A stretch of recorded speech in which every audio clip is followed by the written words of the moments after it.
জয় মা বগলা জগদ্দীপ। নমস্কার, astro BRS সকলকে স্বাগত জানাই। আশা করি সকলে ভালো আছেন। আজ আবার মান্থলি রাশিফল নিয়ে আলোচনা করব এবং আজকে আলোচনা করব 2025 অক্টোবর মাস কেমন যেতে চলেছে মিথুন রাশির জাতক বা জাতিকাদের সেই নিয়ে। শুরুতেই বলবো এই আলোচনা আপনাদের জীবনে 40 থেকে 50 ভাগ ফলিতে হবে। কেউ দয়া করে ভাববেন না এটা 100% ফলিতে হতে চলেছে, কারণ এটা কারোর ব্যক্তিগত লগ্নপুষ্টি নিয়ে আলোচনা নয়, সেটা মাথায় রেখে দেখবেন। শুরুতেই বলবো যারা বিদ্যার্থী রয়েছেন, পরীক্ষার্থী রয়েছেন, তাদের উদ্দেশ্যে, যারা ছোটরা রয়েছেন এবং যারা উচ্চশিক্ষায় রয়েছেন, তন্ত্রমন্ত্র জ্যোতিষ নিয়ে পড়াশোনা করছেন, গবেষণামূলক যারা পড়াশোনা করছেন, সকলের উদ্দেশ্যে আপনাদের কিন্তু এই মাসটা পড়াশোনার জন্য আপনারা অর্থাৎ স্টুডেন্টরা একটা এনার্জি ফিল করবেন। পড়াশোনার প্রচেষ্টা প্রয়াস অনুযায়ী আপনারা কিন্তু 60% অবশ্যই সফলতা পাবেন এই মাসে। তবে মন চঞ্চল অস্থির হতে পারে এবং একটু রাগ জেদ বৃদ্ধি পেতে পারে, সেদিকটা খেয়াল রাখবেন। কম্পিটিটিভ এক্সামের জন্যও বলবো যে 17 তারিখ পর্যন্ত মোটের ওপর সময়টা একরকম থাকবে যে কোনো সরকারি পরীক্ষার জন্য, কম্পিটিটিভ এক্সামের জন্য। স্বাস্থ্য নিয়ে বলবো আপনাদের যে স্বাস্থ্য নিয়ে কিন্তু কিছু ছোটোখাটো সমস্যা হতে পারে। মাথা যন্ত্রণা, চোখ জ্বালা করা এবং মানসিক চাপ বৃদ্ধি হতে পারে।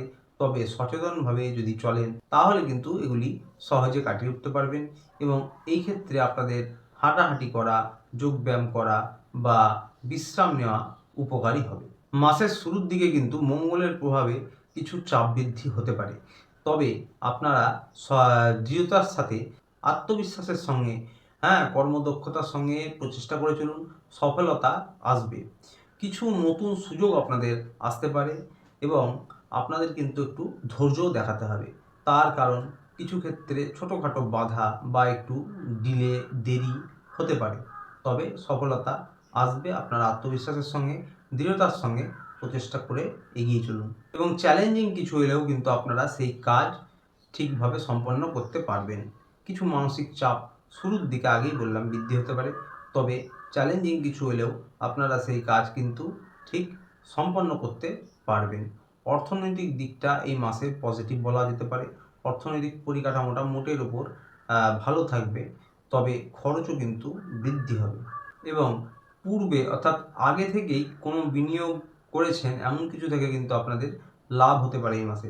তবে আবারও বলছি একটু ব্যালেন্স করে চলতে হবে, কারণ খরচও কিন্তু বৃদ্ধি হতে পারে এবং আপনাদের ব্যক্তিগত জীবন, পারিবারিক জীবন কিছু চ্যালেঞ্জিং হতে পারে।